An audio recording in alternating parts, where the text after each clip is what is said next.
The room was not big. Maybe 30 folding chairs set up in 3 crooked rows, a whiteboard at the front with corn price columns written in blue marker, and a ceiling fan that wobbled just enough on each revolution that you found yourself watching it instead of listening. The Cass County Farm Bureau held its winter input cost meeting every January, and January of 2014 was no different in any visible way from the dozen Januaries before it. Same burnt coffee in a percolator at the back table.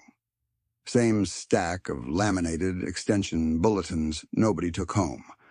Same farmers in their good flannel and their barn caps, sitting the way farmers sit at meetings, arms crossed, boots flat on the floor, waiting for someone to say something worth driving 20 minutes to hear. Ray Sutton was sitting near the back, 3rd row, work coat still on over his flannel because he'd come straight from the bins. He had a spiral-bound journal on his knee, the same narrow-ruled kind his father had used. And the cover was brown, not from any particular color choice, but from years of being set on grain dust and truck seats and the corner of the kitchen table where the coffee got closest to spilling. He was 63 years old, and he did not look like anything special. His hands were the color of fieldwork, and his cap had the name of a seed company on it that had been absorbed by a bigger company 12 years earlier. He was the kind of man you looked at once in a room and filed away without intending to. Dale Moffett was at the front. Dale was the regional sales representative for a major seed and chemical input company, had been for the better part of 20 years, and he carried himself the way men carry themselves when they have spent 2 decades being the most informed person in most rooms. He had a printed cost per bushel comparison sheet, fresh off a laser printer, that he was working through column by column. The industry average for corn input costs in 2013 had come in at $3.40 per bushel, and he was explaining, with some energy, why that number was actually manageable when you looked at the yield premiums on the premium seed packages. He was not a dishonest man. He believed what he was saying. Glenn Burris, the county extension agent, was sitting at the side table, with his own folder open and a coffee mug he hadn't touched since it went cold. He'd been watching Dale's presentation the way someone watches weather come in from the west, patient and not particularly surprised by any of it. When Dale finished and asked for questions, 3 hands went up. Ray's was not one of them. It was Tom Eccles, a younger farmer from the east side of the county, who said the name. Tom had heard something from somebody, and he was the kind of man who needed to hear things confirmed in a room. "What about Ray?" he said, and he half turned in his seat. "Ray, what did you run this year?" Ray looked up from the journal. He did not appear startled or pleased. He opened to the page he'd already bookmarked with a strip of masking tape and read the number the same way he'd have read the temperature off a thermometer. $1.67, he said. The ceiling fan wobbled. Dale's hand, holding the printed comparison sheet, dropped about 2 inches without him noticing. Glenn Burris stopped looking at his coffee mug. Nobody said anything for a full 3 seconds, which in a room of Indiana farmers in January is a very long time. Let me tell you how Ray Sutton got to $1.67 per bushel on corn in 2014, while the industry average sat at $3.40. Because the number did not arrive from luck or from a good year or from some trick of accounting.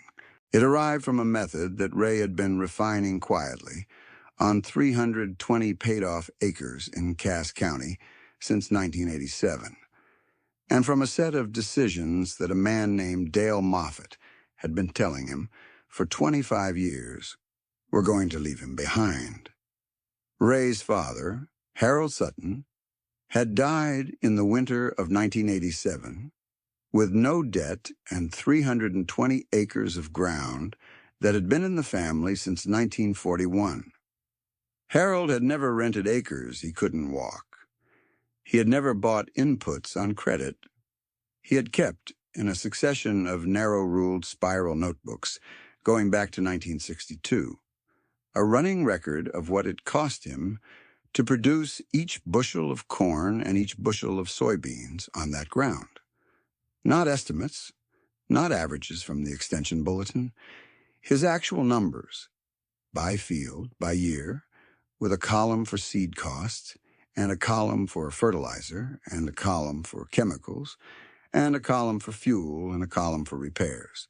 And then a final column at the right-hand margin that Harold called the real number. When Ray sat down with the estate the week after the funeral, those notebooks were on the shelf above the desk in the small room Harold had used as an office.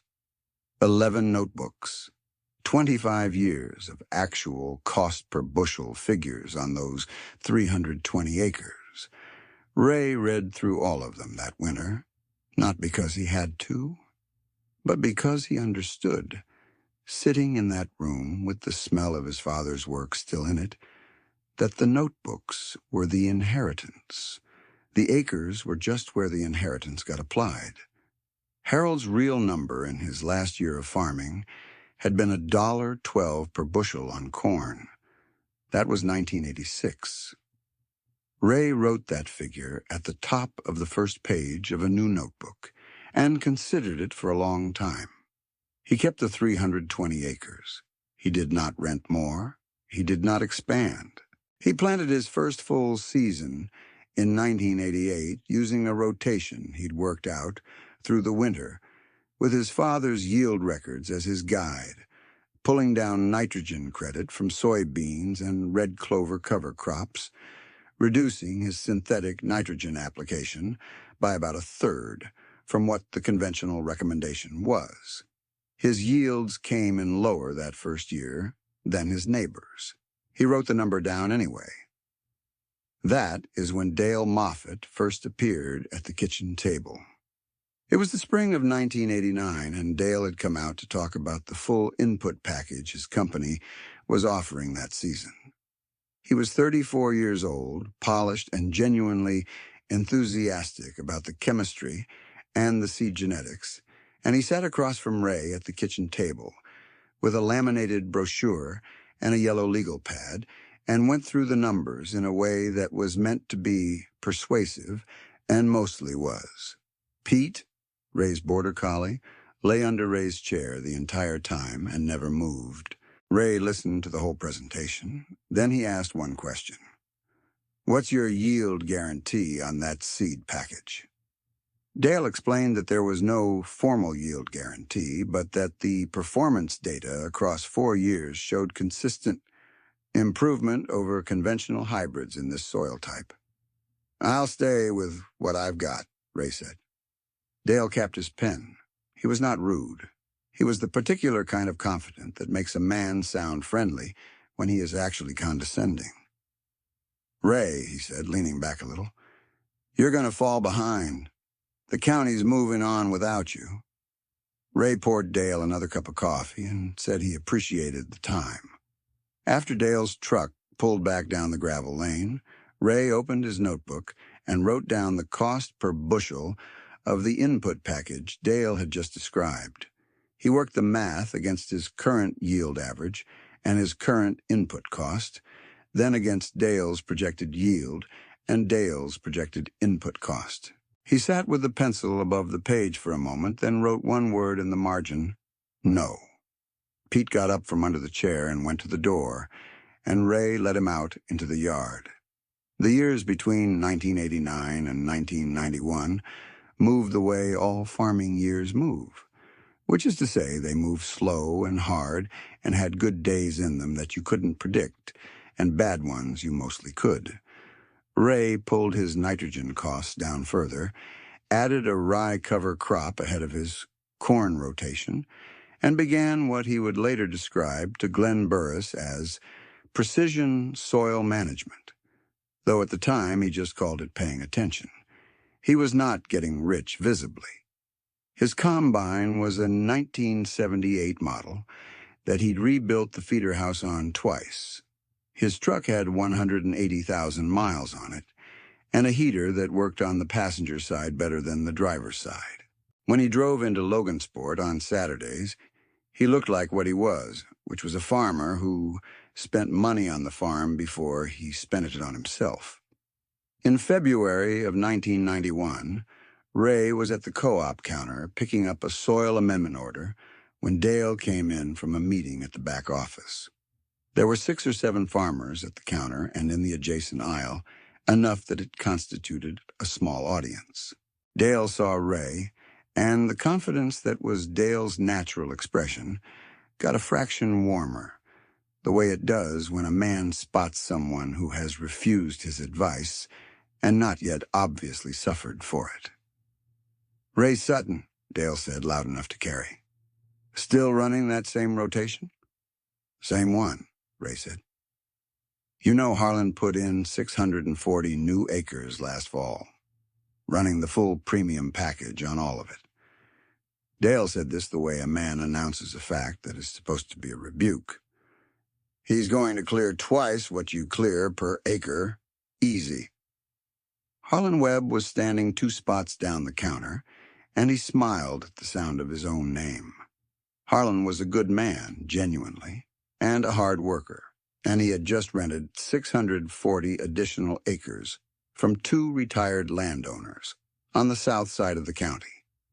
He was running a new John Deere combine on a 7-year note he'd signed the year prior, and the chrome on that machine still caught the parking lot light when you walked past it. He looked prosperous because he was spending prosperously. And in 1991, those 2 things could still be confused for each other without immediate consequence. "Hey, good for Harlan," Ray said. And he meant it, and he picked up his order and went home. He did not tell Dale what his input cost per bushel had been that year. He did not mention that his 320 acres were paid off, and Harlan's 640 new ones weren't. He drove home on a county road that was still frosted at the edges, with Pete in the passenger seat, and he wrote the co-op date in his notebook that evening, under the column he'd started keeping that year, the one he called Other People's Decisions. Now, if you are watching this and you want to leave a comment about what kind of farming Ray was doing on those 320 acres, go ahead and do that below, because the specifics matter and we're going to get into them, and the people who've worked that kind of ground tend to know things that don't make it into the extension bulletins. We'll be here when you get back. The decade between 1994 and the early 2000s was, by most measures, a reasonable time to be a Midwest grain farmer if you were spending money. Input suppliers were innovating fast. Seed genetics were improving yield averages countywide. The chemical companies were offering deferred payment on their packages, and the machinery dealers had financing that stretched out long enough that the annual payments felt manageable, even when the total principal did not. It was the kind of era that rewards confidence and punishes caution, at least on paper, at least in the short run. And a lot of good farmers took on a lot of good debt in those years and could not have told you the exact cost of producing each bushel if their livelihoods had depended on knowing it. Ray knew. He knew because his father had taught him that the real number was the only number that mattered, and because he kept it current every fall, without fail. By 2003, Ray's corn input cost per bushel had come down to $2.11, still well above his eventual floor, but already running a full $1 below the county average his own extension contact estimated. His yield average on that ground, across a 5-year stretch, was sitting at 155 bushels per acre. Not the highest in the county. He knew it wasn't. His rotation sacrificed some yield ceiling in exchange for soil health and reduced input cost. And he had made that trade deliberately, with his father's notebooks as the evidence that the trade was worth making over time. There was a morning in October of 1996 that worth describing here because it carried the texture of those years better than the summary does. Ray was up at 5:20 and out at the equipment shed by 5:40, with a thermos of coffee and a list of 3 things he wanted to finish before the rye seeding window closed. The grain drill was a 1968 John Deere 8200 that he had bought used in 1991 for $900 from a retiring farmer near Walton. The drill had needed its disc openers reset and a new fertilizer auger, and Ray had done both jobs himself in the shop the previous winter. He had 36 acres of cereal rye to seed across the fields that had come out of corn 3 weeks earlier, and the soil moisture window was good because the rains the week before had come gentle and timed right. Glenn Burris stopped by at 7:30 on his way to a soil conservation meeting in Logansport. He had heard from someone at the co-op that Ray was running a rye cover crop on the corn ground, and he was curious to see the seeding rate and the timing in person. He stood at the edge of the south field with his coffee mug from the truck and watched Ray finish the first round on the drill. Ray pulled up at the headland and shut the tractor down and walked over to the fence. He had Pete with him. Pete sat down at Ray's boot the way he always did. 60 pounds per acre on the rye, Ray said before Glenn could ask. 1/2-inch depth. Got the openers set tight. Glenn nodded. What are you trying to get out of it? Nitrogen scavenging on the corn residue, Ray said. Soil cover for the winter, and the root mass goes down deeper than the chisel goes, which the soybeans next year are going to appreciate. How much are you spending on the rye? $7 an acre on the seed, $3 on the fuel, and time for the seeding pass. Glenn worked the math in his head. $10 an acre to put in a cover crop most of your neighbors aren't running. $10 an acre to cut my synthetic nitrogen on the next corn cycle by about 30 pounds, Ray said, which on current nitrogen prices runs about $12 an acre on the input side, plus the soil structure gain, which the right margin column is going to show 2 years from now. Glenn looked at the field. He had been the county extension agent for 11 years by then, and he had read the soil conservation literature, and he had walked plenty of fields where farmers said they were going to do a cover crop and never quite got around to it. He looked at Ray standing there in October with the drill behind him and the rye going in. He said, "You write the numbers in the journal that night?" "The same night," Ray said. "If I wait, I forget." Glenn nodded. He looked at Pete. "Your dog watches everything you do," he said. "He does," Ray said. Glenn finished his coffee. He said, "Send me the input cost figure when you have a year of data on it."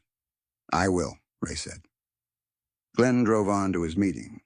Ray got back on the tractor and finished the field by 11, and he stopped at the kitchen for lunch, and he was back out at 12:30 doing the next field.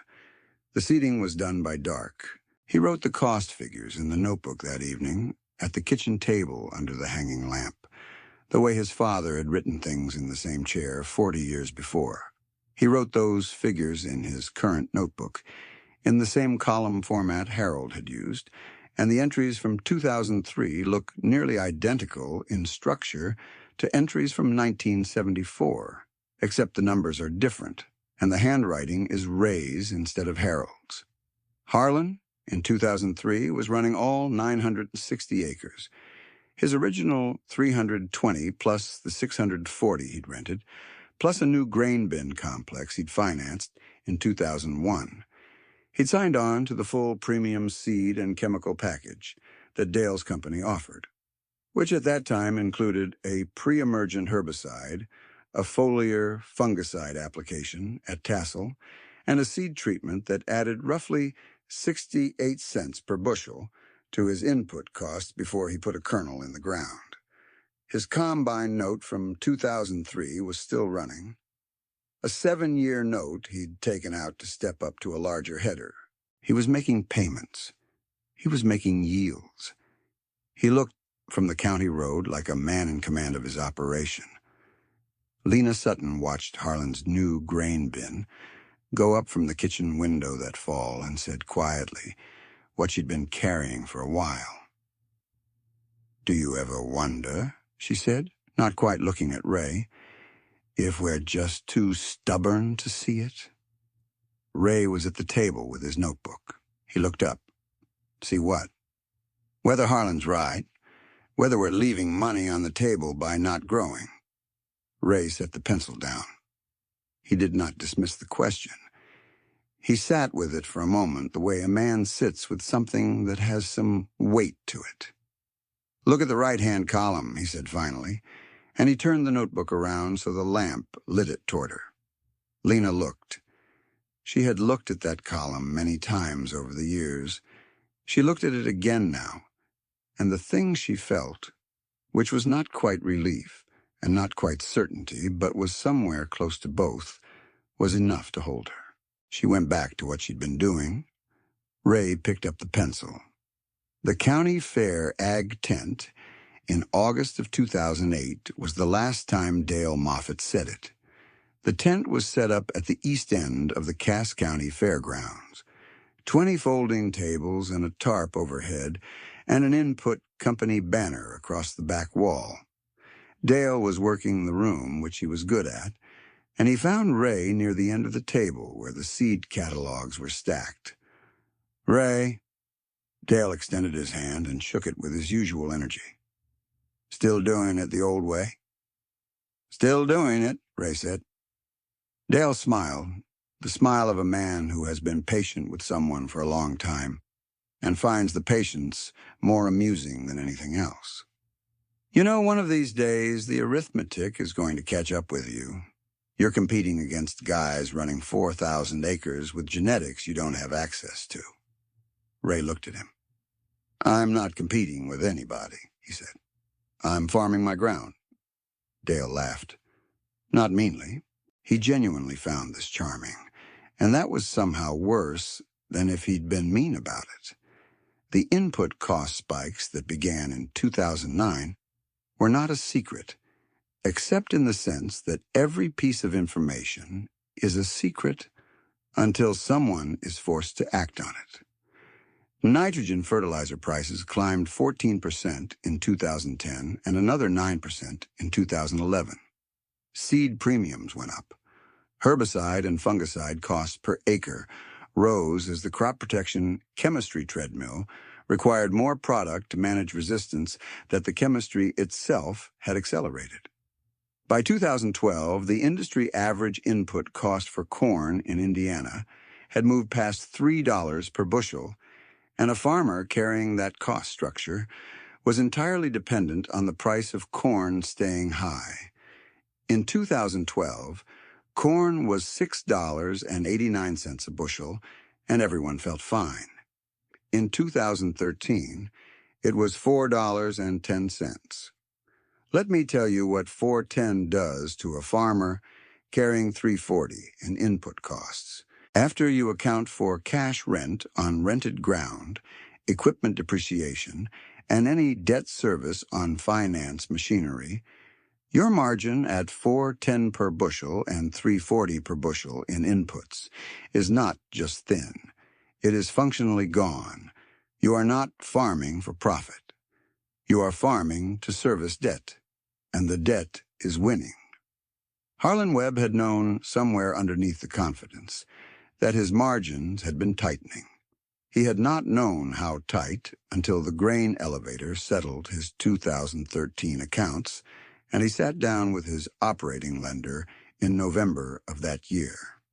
The combine note had been extended once, from its original 7-year term to a 9-year term in 2012, and the payment was still running. The cash rent on the 640 additional acres was fixed. The input costs for the season were fixed. The price the elevator paid was $4.10. The equipment auction for Harlan's operation was held in March of 2014.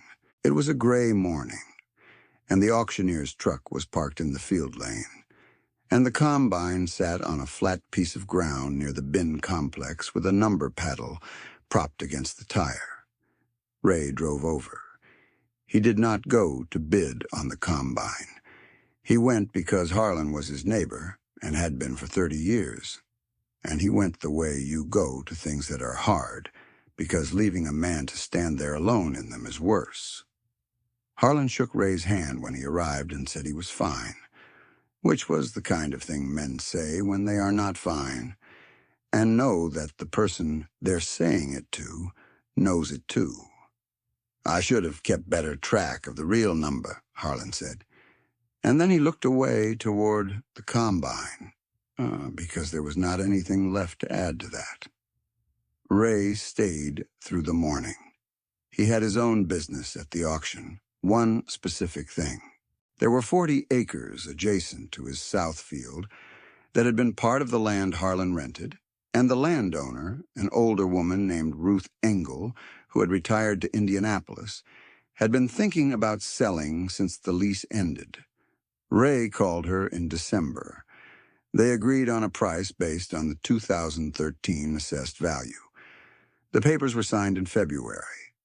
40 acres of ground that shared a fence line with Ray's existing 320 sat in his name for the first time by the time the auction crowd arrived. He paid cash. He had the cash because he had been keeping the real number current for 27 years.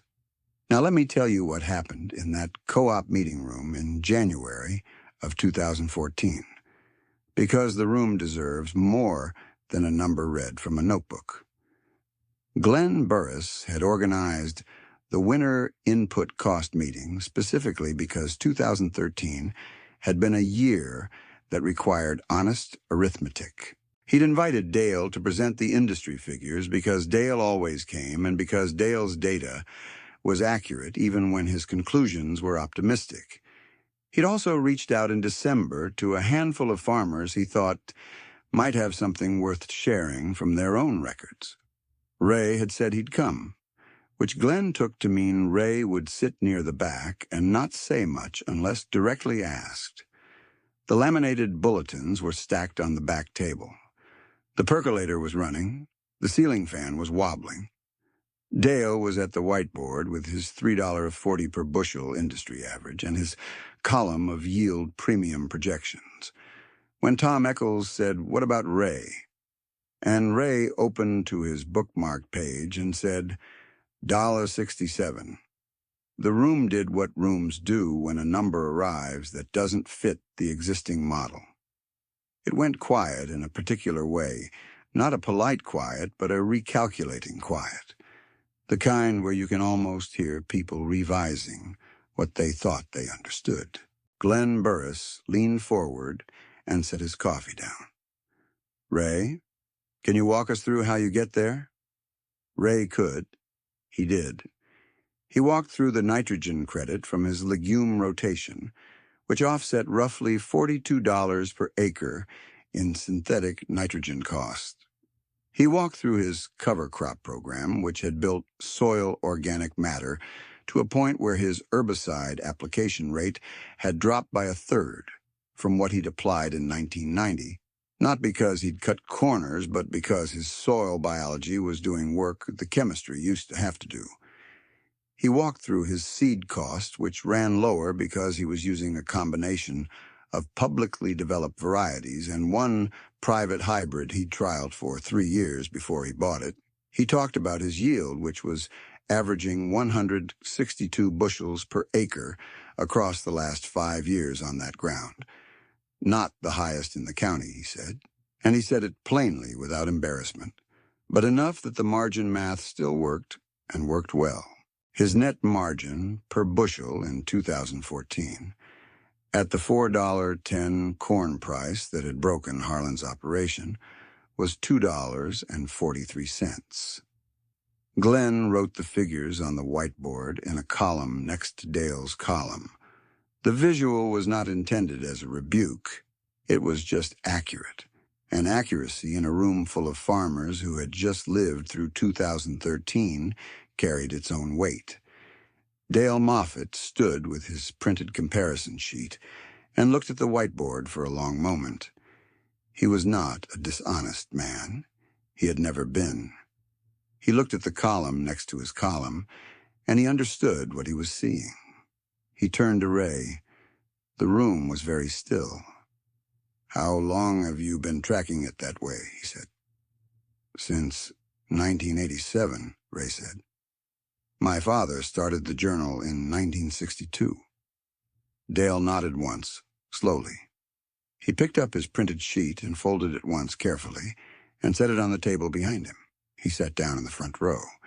He did not argue. He did not deflect. He asked 2 more questions before the meeting ended, both of them specific and genuine, and when people were putting on their coats, he walked back to where Ray was standing and said, "I've been telling you for 25 years you were wrong.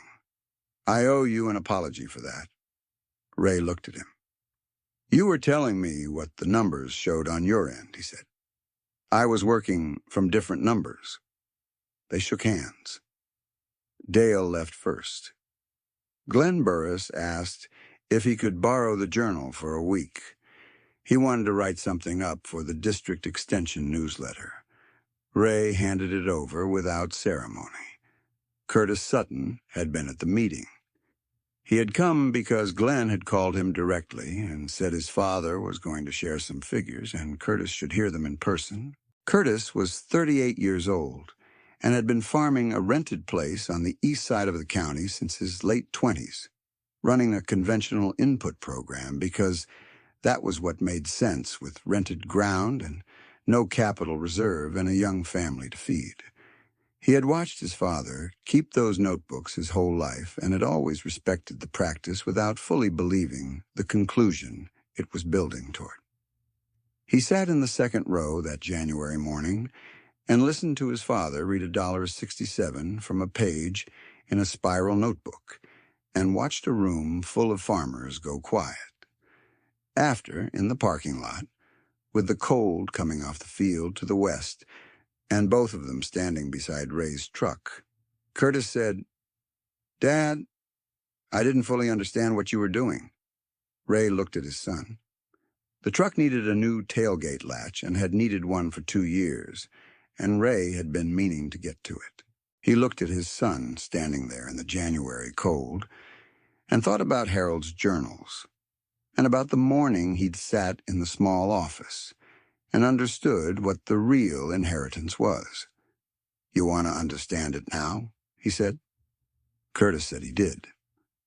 Ray reached into the cab and picked up the extra notebook he kept there, the one he used for field notes during the season. He handed it to Curtis. "Start keeping your own numbers," he said. "Everything.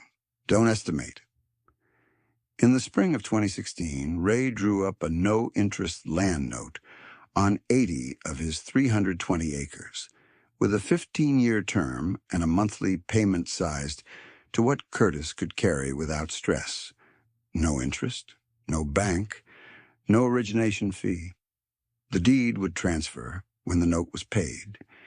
He had talked to an agricultural attorney in Lafayette who said it was entirely straightforward under Indiana succession law, and the paperwork took one afternoon. He also reached out to a young man named Tyler Marsh, the son of a neighboring farmer who'd passed 2 years earlier, who had been working hired man days on Ray's place since he was 19. Tyler was 24 and had no capital but considerable practical knowledge and a willingness to absorb whatever Ray was willing to teach. Ray offered him a lease on 40 acres of the newly acquired ground adjacent to the south field, with a first option to purchase at the 2016 assessed value whenever Tyler had the means. The lease was structured so that Tyler kept his own input cost records from the first season in the same journal format with the same right margin column. Tyler came out to the farmhouse that first evening and sat at the kitchen table, and went through the notebook format with Ray while Lena put coffee on. Pete was under the table, which was where Pete went when there were people he had decided he trusted. Ray showed him the column structure: seed cost per acre, fertilizer cost per acre, chemical cost per acre, fuel and repair allocated per acre, cash rent where applicable, total input cost, divide by yield, write it in the right margin. That's the real number. Why the right margin? Tyler asked. So you always know what you're looking at, Ray said. My father put it there. Said it was the number that should be hardest to ignore. Tyler wrote the column headers in his own notebook that evening, slowly, the way you write something you intend to mean. Glenn Burris did write the extension newsletter piece, and it ran in February of 2014 under a title Glenn had picked carefully. Something about documented input cost tracking across multi-decade rotations, and it was dry and factual and appropriate for the format, and it got passed around at more county meetings than Glenn had anticipated. He sent Ray a copy, and Ray put it in the folder with the other extension bulletins he kept in the small office, the room that still smelled, in certain seasons, like his father's works. The 2016 season was a good one for that county, a decent rainfall distribution, and corn that came in at 168 bushels per acre on Ray's ground, just above his 5-year average. He wrote the numbers in the notebook. The real number for that year came in at $1.59 per bushel, his lowest recorded cost. He noted it without ceremony in the right margin, and closed the book. Harlan Webb had landed on his feet after a fashion. He was working a management position for a grain elevator operation in Delphi, a job that used his knowledge of grain handling and his people skills in a way that suited him. And he had rented a small house on the edge of town. He and Ray still ran into each other at the co-op and at church, and the conversation between them had the particular quality of men who have seen real things happen between them and have come out the other side still willing to shake hands. One morning in the fall of 2016, Harlan was at the co-op when Ray came in. And Harlan watched Tyler Marsh come in behind Ray, a new notebook in the pocket of his work coat, and he understood what he was watching without needing it explained.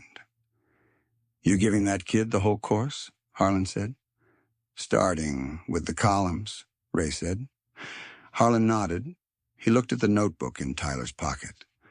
Tell him to never estimate, he said. Write the actual number every time. I told him, Ray said. Harlan nodded again, looked away, then back. Good, he said. And that was all he said.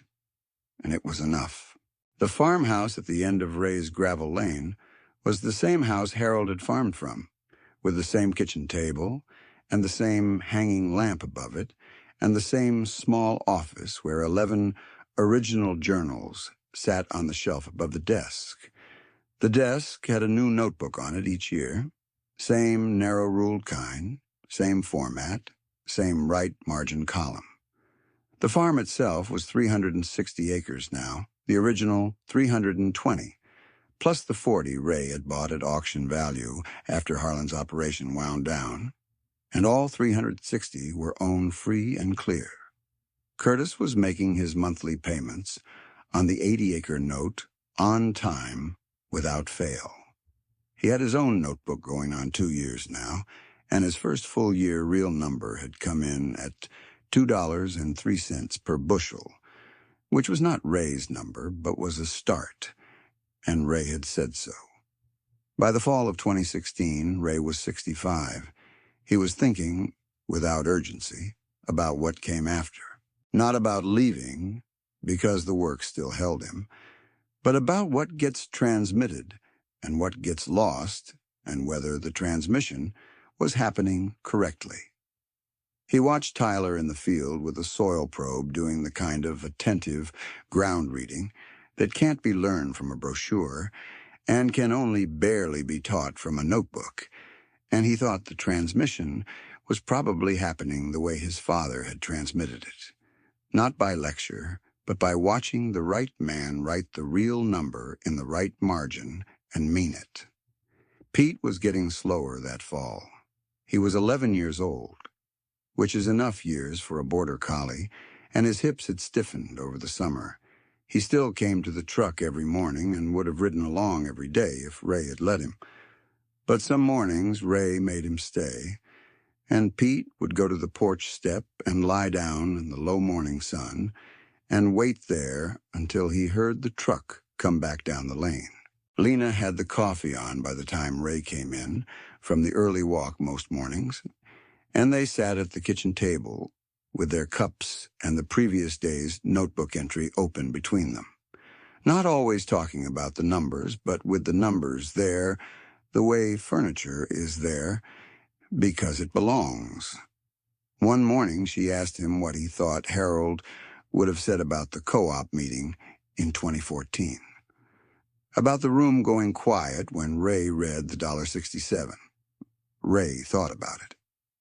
He'd have said the number was about right, he said. And then he'd have asked why it wasn't lower. Lena laughed, which was a sound that had been filling that kitchen for 30 years, and Ray smiled at his coffee. Outside, the morning was going pale gold across the east field, the light of early November hitting the stubble at a low angle and making the ground look richer than it looked at noon. The journals were on their shelf in the next room, 11 in Harold's hand, 27 in Ray's, with a new one started for the current year and about half filled. Tyler's first journal was somewhere in the cab of his truck, he'd said, which Ray thought was probably the right place for it. Pete lifted his head from the porch step when the truck started in the lane, then set it back down when he recognized the sound. He went to sleep in the low sun, on the same step he always chose, and the morning light moved slowly across the yard the way it had always moved, without ceremony and without hurry, the same as it had when Harold was alive, the same as it would be when Curtis's boy was old enough to write his first real number in the right-hand margin of his own first notebook. The ground did not change. The method did not change. The number in the right margin was the only number that mattered. Pete slept on.